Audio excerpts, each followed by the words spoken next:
All right. Welcome, everybody. Welcome, ladies and gentlemen. We're back. It's another weekend again, as usual. Welcome to the Hangout series. Welcome, welcome, welcome. How you all doing? I always look forward to this weekend, the weekend show, to have this show with you guys. I mean, Friday, Saturday, and Sunday is beginning to look like one of my very most exciting times of the week. So, but welcome to the show. My name is Wisdom, and this is the Hangout series. Hmm. Today we're having a very important discussion, and this is very important because it has to do with education. I have been very worried for a very long time about our educational system in Nigeria. And COVID-19 came and it sort of disrupted a lot of things in our educational sector. And I've been worrying, I've been disturbed, especially since the COVID period, what's been happening to that sector. I mean, the educational sector is one of the sectors that has been hit the most after the aviation sector, and education in Nigeria sort of has been on a hold. What is the future of our young people going to look like? Our university students are still stuck in school. um Secondary school students are still stuck in school, and not up to until recently did the federal government allow the finishing students in secondary and primary school to return to campus, just to be able to finish their WAEC exams, and that has gone from left to right, up and down, too many issues here and there. So really, what is the future of education going to look like? All right, this is what we are going to be discussing today. We are going to try to dissect many of the issues in the sector, and I have got an interesting guest to help us with that conversation today. My guest, trust me, you will like him because he has done a lot in this regard, and he has been doing a lot of work in this space to try and provide solutions to most of these issues. So yes, my guests will speak to this topic, and I can guarantee you, we have a lot of insight on many issues affecting us. So welcome to the show. If you're watching me right now from anywhere, just below your screen, you can follow me, turn on the post notification, and be the first to know whenever I am live on the show. And good news, good news, good news. Right now, we are streaming live on my YouTube channel. So if you can watch it on Facebook, if you're tuning in from anywhere, you can watch live on my YouTube channel, and it's easy. Just search www.youtube.com, and then on YouTube, just search for my name, Wisdom Chapp-Jumbo, and then you can find me. All right. So, without much ado, let's go straight into the conversation, and I would like to bring my guest up now for us to start. Hi, Ebenezer. We're live now. Hi, hi, hi. Hello, hello, hello. Yes. Yeah, yeah, Can we you can guys still hear hear you. me? Yes, yes, yes. We can hear you. We can hear you loud and clear. Welcome to the show.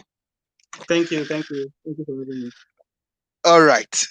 So before I start, I always like to tell my guests about the show, just to be able Yeah. to bring back the reason why we've been doing the show for some months now. I think we started about 2 months ago, and Okay. you are now on the 31st episode so far. So Wow. we've had 30 successful episodes since we started. So, but why did we start? So I sort of saw what was going on Instagram with the many Instagram live, and how productive it has been. It's so much Yeah. of, a lot of learning has gone Mm-hmm. down there. So I'm like, oh, great. Why don't we do this on another platform like Facebook? Just a way Yeah. to educate people, bring the issues forward, Mm-hmm. try to learn, and know. And we have learned quite a whole lot, Yeah. from politics to governance to entertainment to global business entrepreneurship.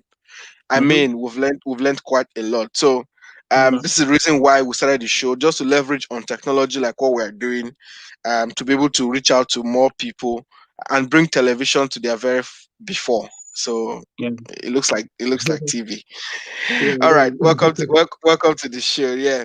So, Thank you. guests, viewers, if you're watching again, just below your screen, you can follow my page and turn on notification, to be the first to know anytime we go live. And please help us to share this video to your various groups on Facebook and then to your own timeline, just for us to get more people to join the conversation and make it more engaging.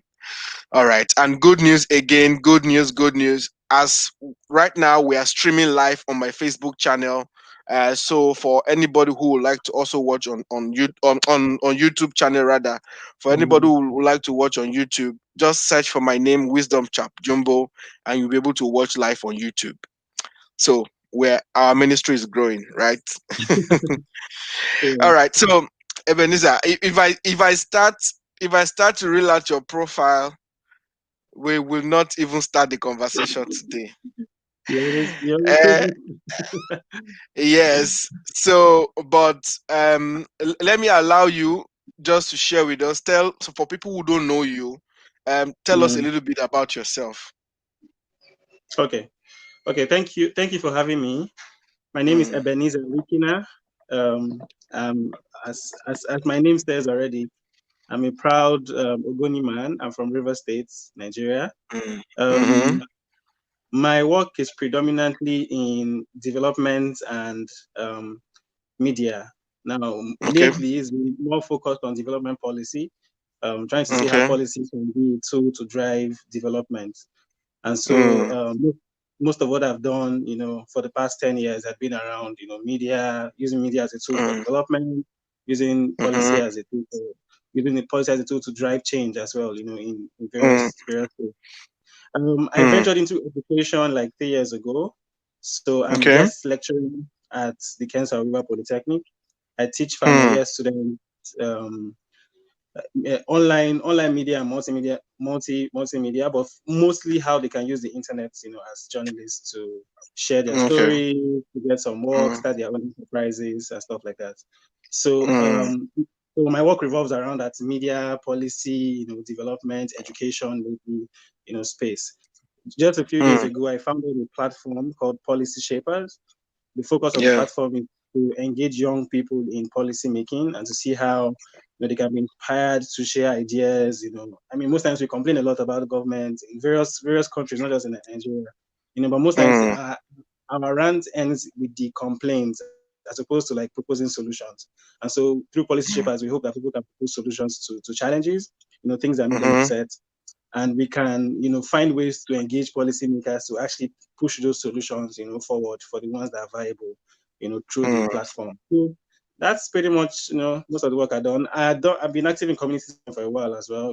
So whether it's okay. organizing TEDx since 2013, I've been doing TEDx's, being part Mm, of the global shapers community here in PH, being part of various groups, volunteering for NGOs, etc. So that's wow. pretty much Uh, a uh, summary of what I've been doing. Look, you do so much amazing work, and I'm Thank such a you. great fan. And I that's why when I thought about this topic, I've been saving it for a long time. This conversation, and I had no other person in mind than you to bring forward for it. So Yeah, I'm very no happy problem. Thank from you. your work you used to do with the Scroll Life, to Yes, your work you do at the Pin Foundation, yeah. and what you have started with the policy shapers. I mean, I see no other person that could fit into this. But well done for all your work. Thank It's you so been an much. amazing one for you. So we are Thank going to you. tap in all of this your knowledge, Okay. to be able to make sense of all of this. So um, as part of the 30 series we've had before now, I've had chats Mm, with SUG presidents from University of Port Harcourt to okay. the River State University in River State, Mm-hmm. and just a few of the people I could reach, and also to the people to the NAS Ghana association in Ghana, so Nigerian Student Association in Ghana.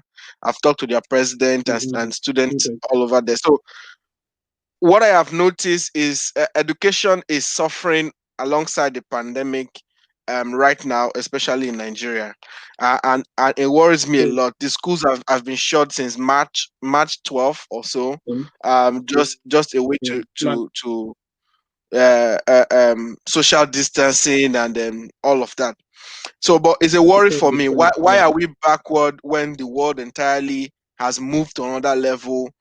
Even with COVID, I mean, COVID created an Mm-hmm. entire new space for education, but it seems like in Nigeria we Yeah. are still a bit backward on it. So, but before we Yeah. dive into that, I want to ask you. You started sort of like a campaign or a hashtag with learn with Eben. Tell us a little bit about that. Yeah. What was that about? Okay. Okay. Sure. Personally, I've had the opportunity to study in some of the best institutions in the world using virtual learning. Right now, virtual learning is very big because of COVID-19. But prior to COVID-19, I've been a huge fan of Mm, studying for courses online. So I'm working by the side and I'm taking maybe an executive program at Harvard or I'm studying something at Stanford. But like the mm-hmm, fact that my work doesn't need to pause for me to go and learn. I always love that fact mm-hmm, that I could combine both of them at the same time. So I mm, started like a maybe call it a movement or call it a hashtag, I guess, to mm-hmm, encourage people to see that there's a lot of gold mine in virtual learning, especially at the time when we were all trapped in the houses, nobody was going anywhere. mm, Most mm, most people just idle, doing nothing. I try to encourage people to see that there's a lot they can do, So we began a community of learners. We're about to go to Slack now. We had a Telegram group at some point where we would share information about the current courses, encourage each other. I found out that mm. most people who start online courses usually drop out along the way because it's usually a very lonely thing. They always feel like Yeah. it's just them and their computer. But the reason why classrooms actually work is because in a classroom you have people around you. There's a community of Mm, some sort where people are learning mm, with you mm, and encouraging you and stuff like that. So I thought of that and I said the Learn with Eben community. We're still growing, 60 plus people learning, mm, some people are falling by the wayside. They're trying to encourage them to get back up, and I mm, myself also started a personal challenge of some sort where I'm trying to complete the entire tertiary education series, the entire spectrum, besides the okay. PhD research program within 3 years. Mm, And I'm doing all of them in various fields, all of them online and all of them simultaneously. So I'm doing a bachelor's in business. I'm doing a master's in economics and development policy. I'm doing a diploma in journalism. I'm doing an executive program in public leadership from Harvard, another sustainability program from Stanford. So I'm doing all of them simultaneously, all at the same time. And it just goes to show that like the brain is very powerful. I feel like many times we underestimate how powerful our brains can be, and at the same time, mm. we always feel like we need to pause everything before we go to school. So those who are working, young professionals who are working, feel like they need to take 1 year leave before they go and do a course or something. But Honestly, I don't know how you do it. I know I follow your tweets about these things. I'm like, how does this guy do it? He's doing this and this at the same time. And but funding is what I want to ask you. How do you raise funds for all of this at the same time? yes. So what most people don't know is that most of these courses actually have scholarship, right? So I'll give you Mm, an example. So the one I did last year for Harvard. Harvard started a new program in public narrative, is in public leadership, storytelling, etc. for leaders, and it was the mm, first time we did the program. I applied for the program. I got a $2,000 scholarship. I didn't need to know anyone at Harvard. In fact, I never known anybody at Harvard before that time. I applied for a few mm, Harvard programs before that time. I didn't even get. So like it was just like a stroke of luck. So like there are many of these things that have these scholarship opportunities. There are some that I had to save for. For example, this Stanford one I'm doing now. I was saving for it from mm, like last year up mm-hmm, until before Corona began. That's when I was able to raise the amount needed to take the program. So there are like partial scholarships, there are full scholarships. You can save for it. There's somewhere you can even do the course and then pay later. So all of these mm, flexible payment plans are there. So at mm. the moment, I'm not getting any extra funding from anywhere. It's mostly just me trying to save up, look for scholarships, search for the ones that fit into my needs and everything, and then take the program. So yeah, I that's mean, it makes a lot of sense. I know I struggled to do this, some of these online courses too. mm-hmm, Because mm-hmm, of you, mm-hmm. I had to go and look at Nextford University, and Yeah, uh, yeah, and I was eyeing some of the programs. I'm like, okay, Wisdom, you are going to do this, mm, but yes, I hope yes, I start, and people like you give us the encouragement that it is really possible. You it don't is, yeah. know the number of people that read your tweets about this thing. You might sometimes might be lonely that you are just tweeting, but a lot of people are Yeah, reading, and it's sort of like an inspiration to many people to yeah, say maybe it is possible to also get a Harvard education without knowing anybody at Harvard. So, well exactly, done with that. Yeah. exactly. Thank you, thank So you. let's go now. We'll talk a little about virtual education at some point in the program, but let's go Okay. to the main conversation for today. So COVID-19 has exposed education divide in Nigeria, Mm-hmm, one way or the other. I know from what I mm-hmm, said earlier, with everything that is mm-hmm. happening. Yeah. So, but do you agree with this? And where would you say we are now with COVID-19 disrupting education? I totally agree that it has disrupted education in a huge way. The divide between, especially divide between private and public schools. Before we used to always think Okay. that private schools are better, but this has really shown that there's actually an actual gap. It's not just that they're better, but like there's a huge gap Mm, between infrastructure in private schools and infrastructure in public schools. I mean, you mentioned it earlier mm, that since mm, March, tertiary school students who left school had not learned anything new since what they heard in March. There's been no way to engage mm, them, no infrastructure in the public schools to even have distance learning. Things are just paused. But if you take a quick, glance at the globe and look at the US, for example, mhm, they finished their final year. People, they've moved on to the next class. They are beginning the fall semester in a few weeks, and it has almost been as mm, if nothing happened. You understand? It's almost like nothing happened. They've all just moved on their lives as if nothing happened. And there are so many reasons. I'm sure we're going to discuss that, but there are so many reasons why this divide mm, had expanded for a very long time. And I was opportune to work with a couple of friends. We took part in a hackathon organized by Stanford and MIT. And it was a policy hackathon trying to like look for solutions to problems that arose from COVID-19.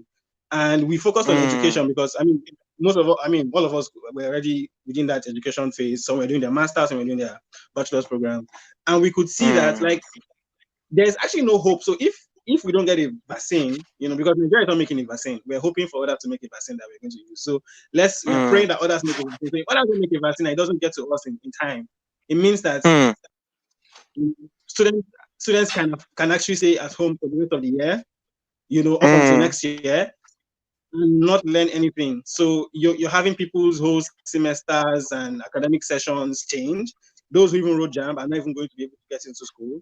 And so we did research, looked at documents and came up with quite a number of solutions that we're going to discuss subsequently. But yeah. as for the gap itself, yes, that gap exists. Is huge. Mm, It's very huge, sadly. And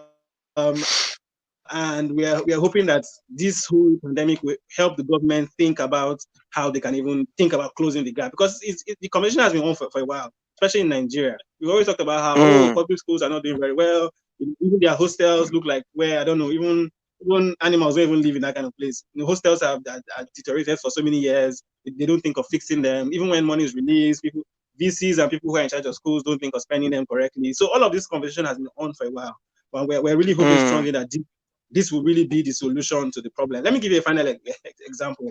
So in my okay. in my class, I'm teaching at the Kensa Aware Polytechnic. There, Mm, the first year, I thought 2018, we had 209 something students in one class. Last mhm. year, we had 315 students in one class. Now, you hardly ever Wow. find that kind of number. Yes, you never find that number in a private school. Usually, I mean, people talk about the price being high and everything, but most of these schools usually have like a cap limit where when they get to a particular number of students, Mm, they cannot admit more students into school at that time, and that's because like mm, if you aid learning, when you have that kind of crowd, people get distracted. Teacher cannot focus on each. I mean, I'm usually walking around the class all of the time, trying to engage each person. Using Mm, projector, using just to make sure that they are seeing things that will engage them. But it's usually very, very difficult. So with that kind of number mm, of students, with that kind of lack of classes, you just have one very small block somewhere. And this is the same thing for most polytechnics and most public schools across the country. So if we have that kind of thing continuing over and over, we definitely cannot compare the kind of products that come out of public schools and those that come out of private schools. So yes, there's a interesting. gap. So there's something you said earlier. I want to go back on a bit, just for you to throw more light on it. You said we used to think the private schools are better, but the pandemic has shown that even the private schools are not even doing as well, like as well as we thought. So for Yeah. like secondary school now and primary school, somehow since March it's been totally impossible for the private Mm-hmm. schools to even continue Mm-hmm. learning or even pay salaries, Mm-hmm. because there has been no structure in place Yeah. to prepare their school, or prepare themselves for this kind of situation. How did we Mm-hmm. get to this point? Is it that people have not just intentionally been preparing, or we just assume that nothing would disrupt learning in Nigeria at some point? Yes, I mean, so from the last thing you said, people never Mm, thought that anything would happen, that would make us not, we always think of wars, maybe a civil war mm, or something that would make us, disrupt everywhere, no one can go out anymore and stuff like that. mm, But we never thought that, there could be a virus or a global pandemic that would stop, mm, physical interaction and movement to the point where people can go to schools or markets or churches and stuff like that. So I would say we didn't prepare. And from all indication, this is not the last of the pandemic that we're going to get. So some true. virologists and healthcare people have been doing some research, and they found out that because of how the COVID-19 virus is, it has shown that the virus has, I mean, within that whole SARS family, it has the ability to reinvent itself. So Mm, there'll be more variants of it, over and over that we need to get ready for to be able to fight within the period. So this is just like it's like a test. It's like to show us that, okay, guys, like this is what can happen. If mm, of course globally our public healthcare system is not improved, and then also nationally in various countries, how are we even willing to adapt our various systems, the way we work, the way we school, the way we transact, whether it's our supply chain systems, all those things. How are mm, we even ready for the point where there will mm, be no physical interaction? So I would say we didn't think about it. So for private schools, to cut them some slack, a few private schools have been able to go on with it. So there are a few mm. of them that have found a way to do Zoom classes. For example, a couple of my cousins are writing exams online. Oh, They're using their really? phone. Yes, they are. But this is like Wow. maybe 0 point something% of the private schools. It's not all of them. You understand? So it is mostly those Mm, ones that are very high, top notch, super expensive. Not the one that the everyday person can usually afford. attend. Mm, Yes, or attend. So that is not going to show that there has been any change per se. It still shows mm. that the large majority has not been able to cope with it. And from our research, we found two things that could be the problem. So because Okay. generally power and internet is like a huge constraint to almost every sector in Nigeria. Whether it's Mm, business, whether it's the tech sector, whether startups, small businesses, everybody has gone through that whole power problem because we've not really fixed power problem. You cannot really mm, afford. How would they even charge their phones? How would they? mm, This power you're seeing now is generator. Not sure when we'll have our own power next time. It might take another few days. You understand? It comes for a few hours and then it goes again. So, mm, like, how do you expect people that cannot afford sometimes to even eat, especially considering that the COVID-19 period, most jobs were cut down. People didn't have mm, businesses couldn't operate, so finances were very low for many parents. So, how do you afford them mm, to even most of the parents that don't even have smartphones, even get smartphones for their children, and then even be able to afford to charge their phones, have generators, etc. And then let's even say they didn't have generators and they have phones. What about data cost? We know how much even one Zoom class usually takes. Talk less I of I having mean, even me, I know how data has been. Trust exactly me, 15 million. but And like you won't have your own show. You know how much data you have to buy over and over again. And in most parts yeah, of the world, even across Africa. you find out that there are some places where they've been able to fix the data problem, and they've found a way to make the national broadband, more accessible to people. The cost in Nigeria, the cost is so high.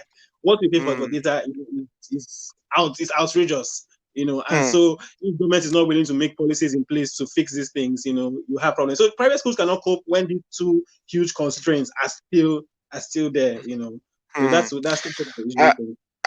I mean that's a valid point you have raised, and I would like to break it down a bit. But viewers, if you're watching again on Facebook, please follow my page.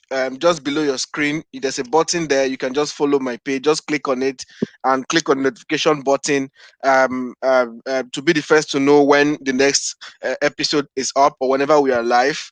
And yes, good news. We are welcoming people watching us from YouTube because we are live right now on YouTube, on my YouTube channel. So if you're watching from YouTube, say hi to us so that we can say hi to you. Christian Ofegbo, welcome. You're watching from YouTube. Yes, you are with us. We are with you too. And please drop your comments and questions, and I'll be asking my guests today. We are discussing redefining education for the post-COVID future. All right. If you're watching from YouTube, also don't forget subscribe to my channel and also be the first to know whenever we are live. All right, Ebenezar. Yes. So with what you have said, you said something key that struck me. You said one of the major issue that is even affecting the system right now is the lack of power and the high cost of data. Yeah.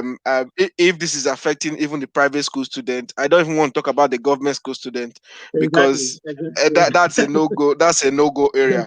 So Exactly. so, but now if you agree with me, this is now affecting the revolution, the revolution of digital and online education happening Yeah. globally for Yeah. Nigeria. I mean, Yeah. if I don't have power, if I don't have data, how on earth can I be able to even connect to the world and do that Mm-hmm. short course at Harvard or Stanford Mm-hmm. or Netford, Mm-hmm. you know? Mm-hmm. Mm-hmm. So but how do we solve this problem? What Okay. kind of what can we put in place to solve Mm. the problem of power and high cost of data? Yes. So for our research, we consider this strongly. Um, Okay. Nigeria's power problem is very complicated. So like they keep going back and forth, privatization, public, Mm, whatever. There's all that back and forth drama. And all mm, research has shown from several countries that had similar challenge that renewable energy is going to be a huge way to fix most of our challenges. So if okay. if government really wants to help fix that whole at a large scale, we need to Mm, reduce the people that depend on our national grid. So that mm-hmm, is in fixing power. I mean, that's a different conversation. We can have that conversation another time. That's a long power conversation. But when it comes to mm, education in particular, so we have thoughts around and said, okay, how do you fix this? Do you start giving people solar panels? That's expensive. Do you start, I don't mm. know, subsidizing generators? That's not a Yeah, sustainable solution. I'm most interested in that particular topic because I work in the renewable energy space now. Okay, So okay, maybe there could be some feedback I could take to colleagues and okay, people within the sector to say, okay, okay. hey, maybe we can start thinking in this direction. I'm new in this Yeah, space, so I'm okay. actually learning on what we need to do. So, But power is a okay. major issue. So sorry to It cut is. you off there, but go Okay. on. Yes. Okay. Thank you. So we later said, okay, so the same way you have tech hubs, right? You know how tech Mm-hmm. hubs are used to solve the problem of power and internet. So, I mean, if a Yeah. few years ago in 2017, I did a Mm, research for the Kings Wiwa Hub, worked with Stakeholder Democracy Network, and we found okay. out that we went across the 9 Delta states and found out that the reason why public tech hubs are not working, is because of power. They're not able to Mm, cope with power challenge and internet challenge. And so the Kent Aware Foundation got some funding, set up a tech hub in Port Harcourt. And the idea of the mm, tech hub is that you can come in there, there's power 24 hours, renewable energy, solar, everything 24 hours, there's internet 24 hours. So startups can be able to come in there, compete for incubation, get incubated. mm. So all those issues of power, internet, all those things, buying generator, buying fuel that they go through, they can easily be fixed using that tech hub model. So we said, if you use Okay. that same model, we already have public libraries, right? We have a lot of public libraries scattered across the country. State libraries, Mm, public, federal libraries, mostly unused. If you go to most of the libraries, some books are decaying, not used. People don't go mm, there because sometimes there's no power. Sometimes you go there, place is dark. Sometimes there's nobody even mm. there, to attend to you. So we said, what if those libraries are converted to community learning hubs, right? So Okay. because libraries are usually around, maybe like a 1,000-mile radius of where people live. Even if you go to Mm, these rural communities, they usually have at least one library, in these communities. For ones that don't have, you should at least go and establish those kind of libraries. And then those libraries are giving internet, digital devices. So you have computer, internet, pretty much like how you have a cyber cafe, but it's mm, merged with the book. So students can be encouraged to come in there to learn. So even when you have physical this distancing, they can come in batches. The thing is spread out mm-hmm, well correctly. Make sure they're all giving their sanitizers and masks and stuff like that. But the key point is that the libraries already exist, so you're not going to build new libraries across the country. They're already there. So if you're able mm-hmm, to feed them with power, solar energy, whatever form of energy you can have, feed them with very good broadband, feed them with good digital devices, and have students come in there in batches to learn. Then you can somehow, it's not going to be a permanent solution, but you can somehow uplift that issue of power and internet.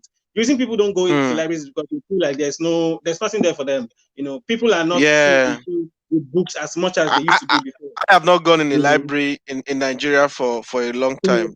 for a long time. True, because I mean, why would you go there if your laptop dies? There's no way to charge your laptop. You just go there, sit down for a few Mm, hours, leave. But if these things are actually there and the libraries are made community learning hubs, that's what we call it in our mm, policy mm. memo. If they're made community learning Okay. hubs, then it can be a good solution, to fixing that whole power and internet problem. Mm. All right. Yeah. And then, So sorry, let me add one last thing. So go Nigeria go also on. has Yeah. a national broadband policy. So there's a national broadband policy that Mm, was signed in this year, I think in February or January. The mm. president, the Ministry for What's the Digital policy supposed to do? Communications, sorry, What's the policy supposed to the do? national broadband policy. So it's Yeah. supposed to help. It's supposed to help with connection of fiber optic cables across the country, right? It will help to lobby Okay. for reduction in price of data price, so people can buy what they buy 1 gig now for 1,000 could be like 100 naira. You understand? So with Mm, the policy mm, has, I mean, maybe like 200-page documents, has information on what how state governors can even begin to get their own catchment area and begin to even increase competition between what's it called, between network providers. So you can even have private people from within Nigeria starting internet companies, reducing all those tax barriers to people beginning getting into that data service market. So it makes things more open. And when there's high competition, price always drops, right? So the mm, idea is that there wouldn't be just a few monopolistic people, controlling that whole data internet space. But like in Nigeria, it's not the policy that's the mm. problem; it's implementation. Is And what so I wa- state governments are not is able where is where I was coming to. Like you said, now that policy document is 200 pages.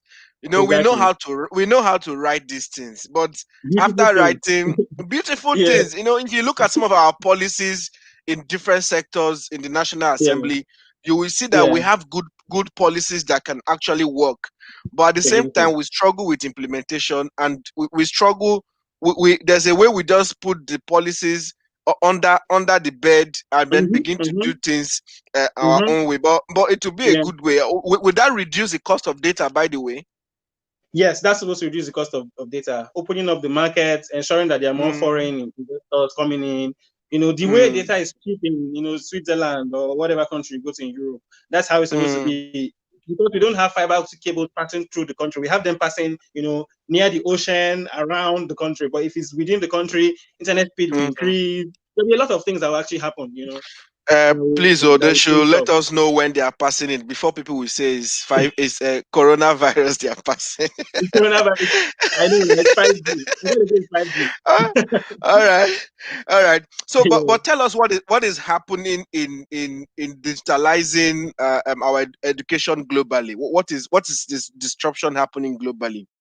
I know there's a disruption happening, but if you can throw more light on what is really happening and what are the new things we might begin to see, especially post COVID.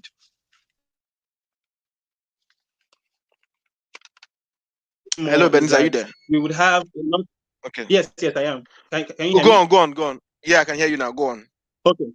Okay. So we would have a lot of schools, operating a hybrid system, where Mm, they would have students online and students offline.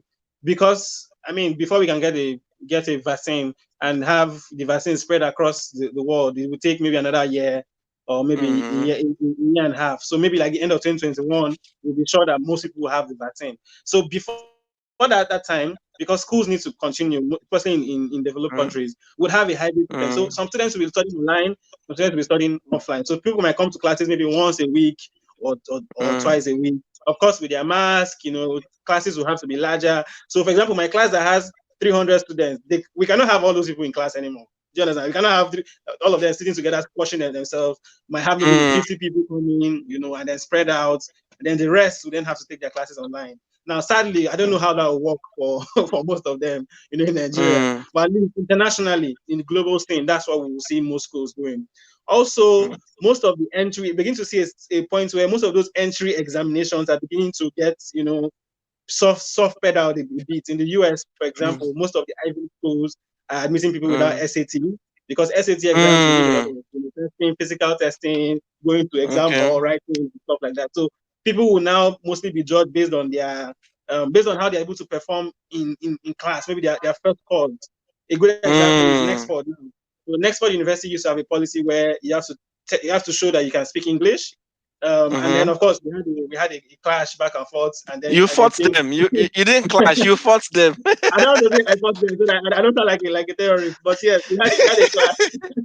We had a class, and then Mm, things changed, and then now the new policy is if you're able to pass the first course, get at least a C on the first course, it means you can speak English, mm, and so you can move on. You don't need to write the exam, write the English test. So we'll see most mm. of those things happening where if you get into school without SAT or whatever, you can pass the first course very well, they'll allow you to continue with your program. So we'll see most of those kind of things Impressive. happening.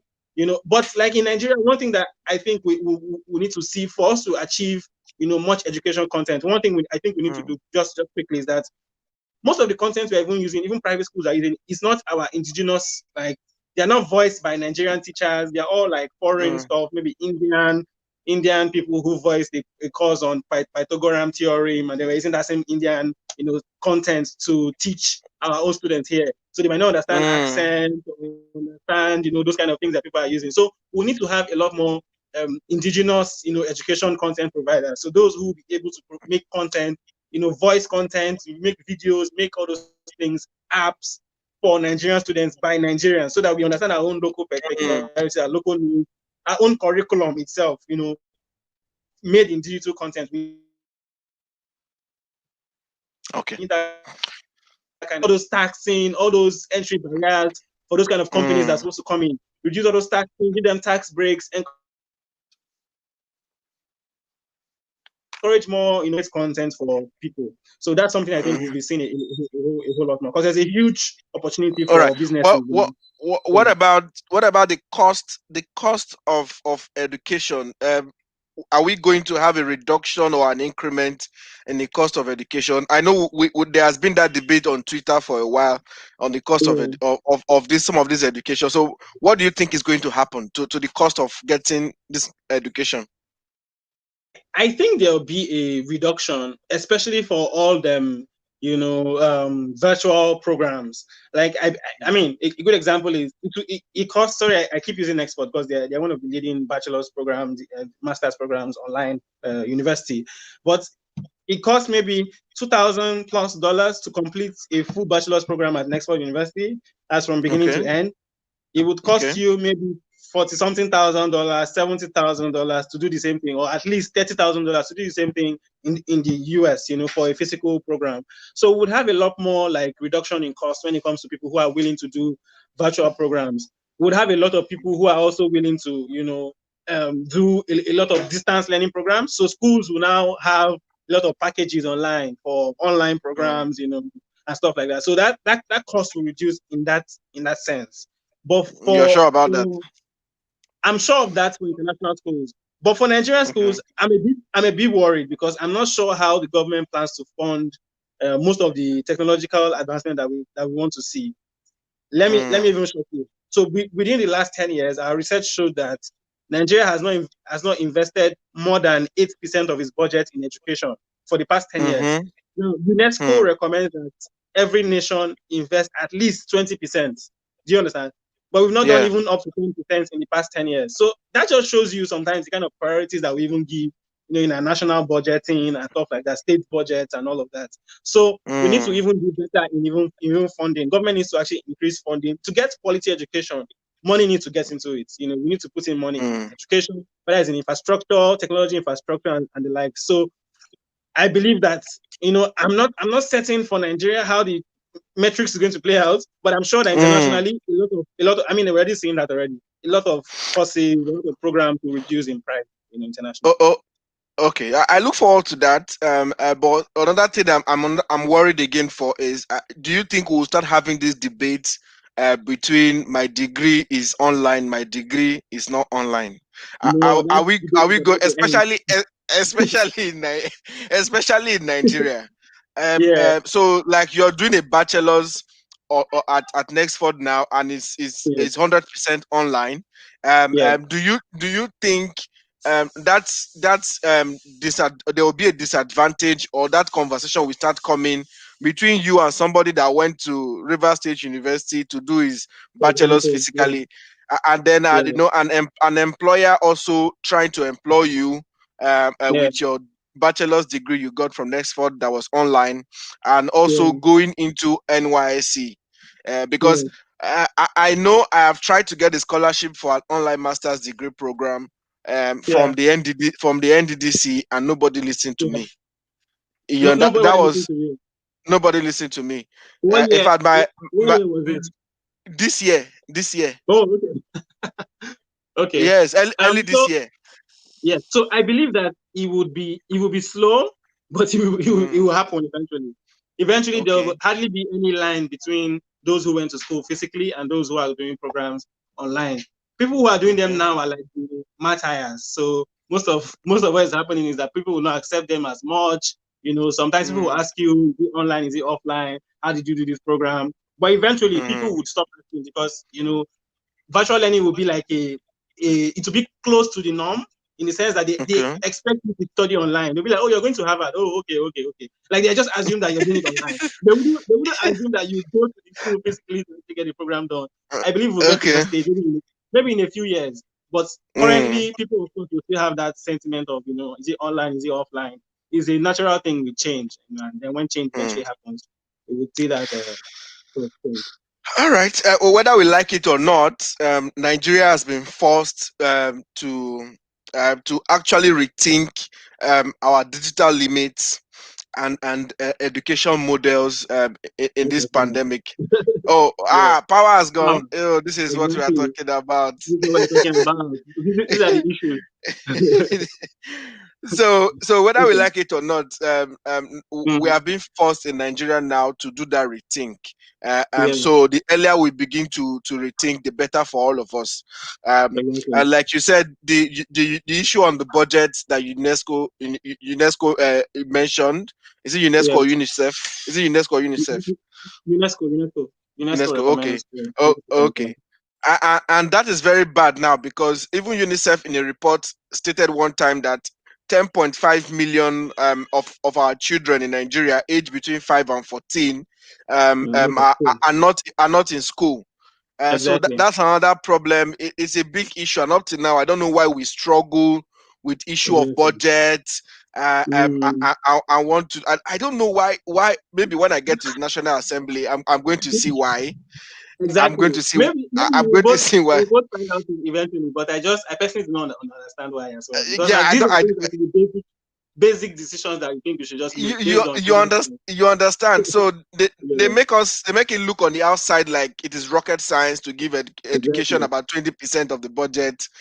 So what they use Exactly. the whole money for? And when we start Exactly. asking what they do use the money for, they start fainting. I mean, Exactly. so all right. So now let's move to the main thing now. So how do we close this gap? What are some of the policy recommendations you can give to us? I mean, from your many work you have been doing, you have been working in this area for a long time. So just to close up on the session, on this topic, so what are some of the policy recommendations you can give that Nigeria should be able to close the education gap over time? Yeah. So I think the very first thing we just mentioned it is funding. We need to Okay. increase funding. We cannot afford to play with funding. Funding is very key. We need to set our priorities right. Funding for public schools, because public schools even have a lot of higher population than any other school in the district. So funding is very key. We need to increase funding. That one is certain. We need at least let's go from 8% to at least 15%, somewhere between 15-12%, and then begin to grow steadily from there as well. We also need to grow beyond having just government funding our education system. If you go abroad, you see that alumni funds, private school, what's it called? Private companies fund. You have various streams of income to school. But yeah, ASUU and federal government keeps fighting because the government is not paying certain amount of money, and the same just one stream of funding, either students pay school fees or government funds. There's hardly any diversified way that schools make money. Some people just even have bottle, and that's it. They need to think beyond just having this kind of things. With digital technology now, you can have people in Benin Republic schooling in Uniport, for example, taking online programs in Uniport, and they can making that kind of money from various countries. So we need to think beyond just having that one stream of income. Funding is also very key for us. Another thing as well is that we need to encourage more education technology companies, because like I mentioned, this might not be the last pandemic. Most people have been saying this. If you watch the TED videos that have gone on during the period, this is not. I mean, it just shows that our public health system is not very strong. Most of our activities need a lot of physical interaction, and so we need to be ready. In case anything happens again. As we are praying that this is the last, but we know that this might not be the last. So let us be ready. Encourage indigenous companies to get into that space. Whether it's in making digital devices, because devices are very expensive. You can't expect a primary one child to buy a 100K laptop, for example. So how do we make use of more subsidized? How can government subsidize what kind of devices for schools, for individuals? Power is, I can't even say this enough. Power, I mean, we saw it already. There's a physical manifestation of what power can do. Power is a huge problem. I cannot even say it enough. We need to think about solving power. It's not the regular thing of going between prioritization or fighting distributors, fighting gencos. We need to think of a sustainable, long-lasting solution to power. And like we mentioned earlier, renewable energy seems to have a lot of promise that we need to look into. And we might not say that's the country for everybody to renewable energy, but let's have a mix in a way that there are people who are off grid and those who are on the grid. If everyone depends on the national grid, we will not power in Nigeria. We need to have my boss will say. My boss will say that even if the national grid is working, it has the capacity to only carry about to give us about 2,000 megawatts or 3,000 megawatts, and for a country like Nigeria, we need to be producing at about is it 20,000 megawatts or so it means that the grid itself is outdated. It's outdated. It's not strong enough to even. I mean, the grid was built for so many years ago, and our population has increased. Individuals, there are more cities now, more homes, more. So we cannot afford to be using the same old thing that we've been using for a very long time. So we need to think of ways to improve that. We mentioned internet as well. The national broadband policy needs to be domesticated in various states. So state governors need to begin to think of how they can, encourage competition. They need to open up that whole sector, that internet sector, to the point where there are more companies. I mean, in Lagos, you have things like Main One. There are other companies who are beyond those regular providers that are into that internet space. So we need to encourage more indigenous companies. Once we have a lot of players in that sector, price will drop. That's basic economics. Once you have supply, more demand, price always comes down. So and this COVID period, it looks like there has been a lot of competition with the ISPs. This one is giving me 20 gig. This one is giving me this gig. So exactly. So we need to make it happen. If government can help to open that bring regulation that will open up that space through the national program policy. There'll be a lot more, this in space for young people. And then I think we also need to. So the final thing is that I think we also need to include digital literacy in our curriculum. So Interesting. so most teachers were able, because we surveyed some lecturers and secondary school teachers too. Most of them Okay. were seeing Zoom for the first time during this COVID time. It will shock you to Wow. know. Yes, it will shock you to know Wow. that about 40-something% were saying Zoom for the first time. Like they didn't have an idea of Wow. how to use these digital conferencing tools for the first time. So like they don't even Wow. understand that online you can have digital textbooks. There's Google Scholar to find books and citations and things. They had no clue. So our teacher training Wow. colleges and teacher training programs need to have digital literacy as a key part of their moving forward, as a key part of their curriculum. They must teach Hmm. teachers to be able to understand how to use digital tools, whether it's digital conferencing, teaching from wherever they are, in the world. Just all of those kind of things need to be put into that our school program. Now, the students may not have too much problem, but for some of them, they are mostly digital natives. They have broad knowledge of how to use the internet. But for Hmm. specific things like submitting an assignment through these, knowing how to reference through these tools, all those software packages, we need to begin to teach Hmm. them as soon as possible. And we don't need to wait till they get to secondary school. So that we feel like, they should go to secondary level before we start.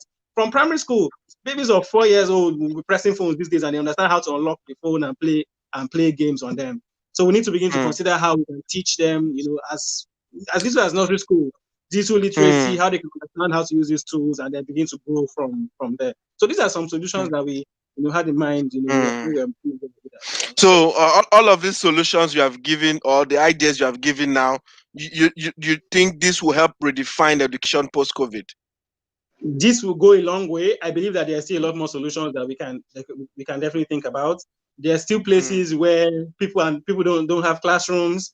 A good example is in River State. There are places where there are even classrooms that were built by a previous administration, and then this new administration now says, "Oh, we're not going to use those classroom blocks." So we begin to put Hmm. politics into education. There's a lot of politicking, and so, like education needs to be an independent sector on its own. That's on its own, is able to fund itself, is able to run. Whether there is a new governor comes in and sacks all the teachers and says another new set should come again. So all those disruptions need to be done away with if we want to make education go forward. Hmm. We need to get to Hmm. where it's a stable, thing that runs on its own, without much interference from politics. So I believe that this will go a long way. These are not the only solutions. There will be more solutions that we need to think about. We need to keep Hmm. reinventing ourselves as we continue to grow through the process. Okay, but I keep wondering why we don't learn from countries like Ghana. Because I studied in Ghana, and Exactly. I can tell you, if you go to the University of Ghana, you can't compare University of Ghana to the University of Lagos. At you all. know I mean, the advancement in Yeah, technology in how they yeah, learn in University of Ghana is amazing. If you go to exactly. KNUST, the same thing, it's amazing.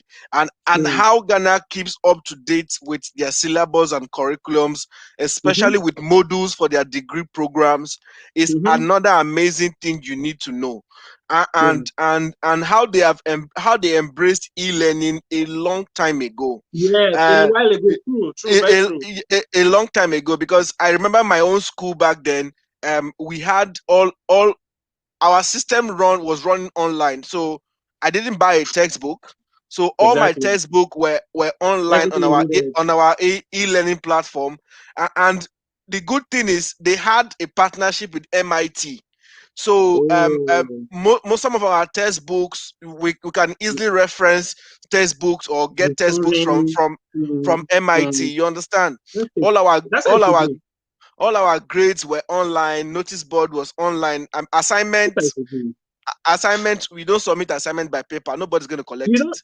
Nobody goes to go and print. You go to go N- and type Go and something and do send. no, no, no. Nobody Do does it, those things anymore. do it and submit on a PDF to your That's lecturer. it. So That's it. there's every semester the platform refreshes to the courses Mm-hmm. you have to do for that. Mm-hmm. So it's such an interesting way to ease learning, and it helped a whole Exactly. lot of people who did not have Exactly. the digital literacy as at the time they started Mm-hmm. school, and by the time they finish Mm. their They their are their, experts their already. they were doing a lot of stuff, and it was quite Yeah. easy. And Yeah. another thing Ghana was doing so well when the pandemic struck. I think Mm. after a week or two, almost all of the schools, universities, most of They the went universities online. went virtual. You Yeah. know, I keep wondering, why are we not? South Africa as well. So South Africa's public schools as well went online within four days after the pandemic. So they were able to quickly switch. Is it is it is it pride is it pride for us in Nigeria that we are not trying to learn from Ghana and South Africa in a certain way? It's shameful. Actually, it should not be pride. We should be very ashamed of ourselves that we claim to be the giants of Africa. But in almost every sector, maybe except football, we're Yeah. still lacking. We're still lagging behind. Education is a very sad one because education is what refines the minds for the future, the people that we'll have in the Mm, future, the people who will lead the various industries. It's education that brings them mm. out. So you're not giving attention to education. You're giving 8% of your budget, giving 5% of your budget to education. It means that you're not even serious. That is where we should even start, to show that we're serious about the future. Anyways, thank you so much. You've Thank helped us to you. break down a lot of things. Thank Viewers, if you. you're watching, come up with your questions. If you have any, Ebenezer will be answering. And again, we are streaming live on YouTube on my channel. Just go to your YouTube application and search Wisdom Chapp-Jumbo, and then you find my YouTube channel. We are live there, and we have two people for today for our first time that have been watching from YouTube. Thank you. Kristen Ofebu and then Bella Victor. Thank you guys. I see your comments. Thank you. We really appreciate you to join us from YouTube, and we hope we have more people that will be watching us from YouTube from time to time. And please, if you're watching, subscribe to my channel, and then let's keep the conversations going. So, Ebenezer, before I let you go, tell us a little bit about the policy shapers and what your work will be targeted on Mm, going forward, and especially where education will come in at some point, and what you yeah. and your team will be doing with the policy shapers for a short time. Yeah. Okay, so we found out the platform because, like I said, we found out that young people are the missing stakeholder on that policy table. Policies are made on behalf of young people and it affects our lives and our future, but we are not part of that process. Most young Mhm. people don't even understand policy. They don't even, know what the budget for health is or the budget for education. Ask a random person, who is your local Mm, government chairman, who is your ward councillor, or those all those basic things that you feel like they should know because they are engaged citizens. Young people are not mm, usually involved in that process. So policy shapers is aimed at helping young people to understand that they are they're part of governance now, not in mm, the future. They mm, don't need to be 40, 50 before they get part of governance. They are part of the process now, mostly when it mm, comes to formulating policy ideas. And like I mentioned earlier, most times our arguments are mostly about, oh, government has done this, government has done that, but we don't propose the solutions to those problems. We end at, mm, saying the problem, and everyone knows the problem, but we usually don't get to the stage of proposing, good solutions to those problems. So that's what we're mm, trying to do. The platform is for young people, I mean, it's for everyone, but of course, the focus is on young people. It's led as well by young people, 5 of us, young Nigerians, came together to set up the platform. And of course, we have people who will be thematic experts, in our community. And the idea is mm, all that whatever you're passionate about, whether it's health, education, environment, and you feel that there are existing policies, your various countries in Nigeria or across the continent in Africa are not, mm, good enough. Propose a solution to that problem. When the position is published on the platform, of course, to be vetted by experts. We have some experts and mentors that will be working with us. Once those mm, solutions are being vetted and published, we will then begin to make steps to engage those policymakers, whether it's in the mm, Senate or House of Reps or House Committee Chairman or something. Engage them and then have virtual town hall meetings with them where these mm, solutions will be proposed to them. And then, of course, we hear their own feedback and then continue to engage them with the conversation. I mean, I like to use the Not Too Young to Run movement as a very good example of what can happen if young people mm, actually say they want to do something and all rally around themselves and then begin to shout about it. Things can actually mm, really change. I mean, the NIPOS policy from a few weeks ago as well, another good example. NIPOS said they want mm, to do X, Y, Z, and then we all just there shouting, and everything just changed. So we have power. We mm, have numbers. So if we're able to come together and rally around ourselves, we can actually make things, change. So that's what Policy Shapers is about. It's mostly a mm, platform for policy ideas. They are open source ideas, so anyone can come on. Even policymakers can come on their own time and even just scan through and read what people are saying, about various, issues in the land. And the idea is that the policy ideas will address, challenges that we're facing in our various societies. All right, great. I think it's a good one.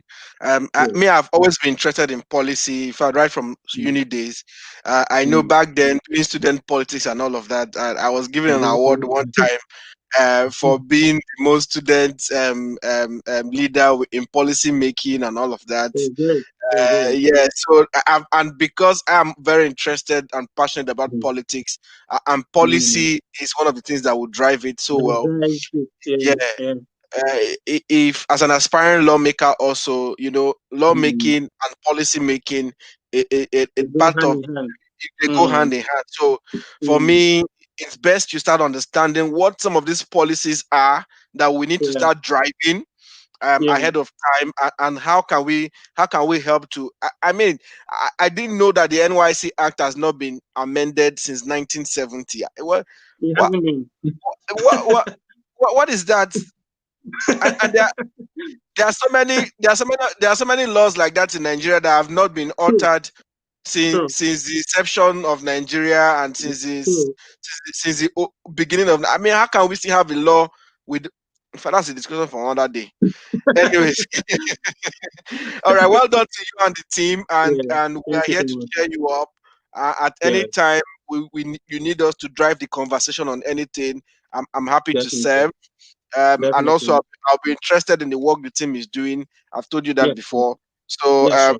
Sure. let's keep driving that good work you are Yeah. Sure. doing with the Thank you. team. So Thank you thank so you much. for coming on the show. At this point, we're drawing it Thank to a you. close, and Yeah. we hope that some of our ideas, we don't know how far they can travel, but if it's Yeah. one thing I have also learned from you over time, following you closely, is that you might not think nobody is listening, nobody is hearing, but Mm-hmm.